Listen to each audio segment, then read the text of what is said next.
रणरणत्या उन्हात लोकसभा निवडणुकांचा प्रचार शिगेला पोहोचलाय।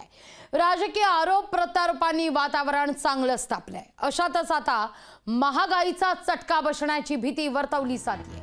पाहूया या संदर्भातलाच आमचा हा एक बुलेटिनच्या सुरुवातीलाच स्पेशल रिपोर्ट।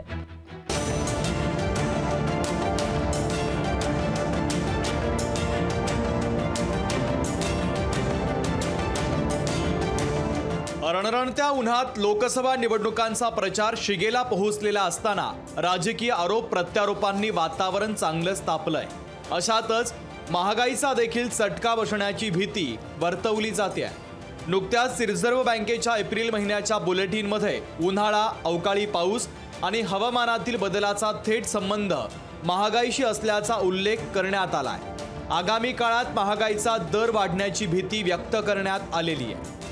गेले 2 महिने 5.1% असलेल्या महागाईच्या दरात मार्च महिन्यात किंचित घट होऊन महागाईचा दर 4.9% पोहोचला असला तरी वातावरणातील बदलाचा फटका बसून महागाईचा दर वाढण्याची दाट शक्यता वर्तवली जाते। लोकसभा निवडणुकीच्या रणधुमाळीला लावून धरला जातोय। 2014 मध्ये मोदींनी पेट्रोलची किंमत 50 दिवसाच्या आत 50% कमी करणार असं सांगितलं होतं। आज पेट्रोल 106 रुपयांवर पोहोचलाय, तर गॅसचा दरही भडकला असल्याचं सांगत शरद पवार यांनी सत्ताधाऱ्यांवर टीकास्त्र डागलंय।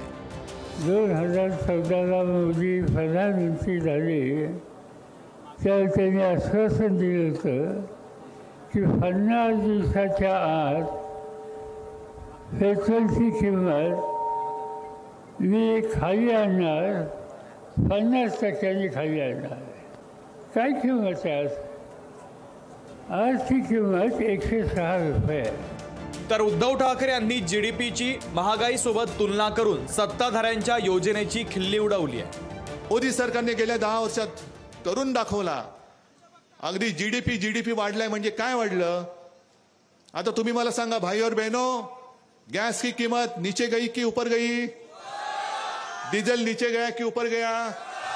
पेट्रोल, मग जीडीपी वाढला ना, गॅस, डिझेल, पेट्रोल, मग चालते पट्टे तुम्हाला।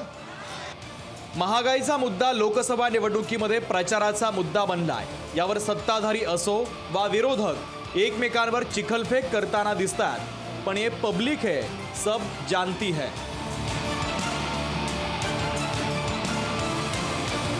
ब्युरो रिपोर्ट, लोकशाही मराठी।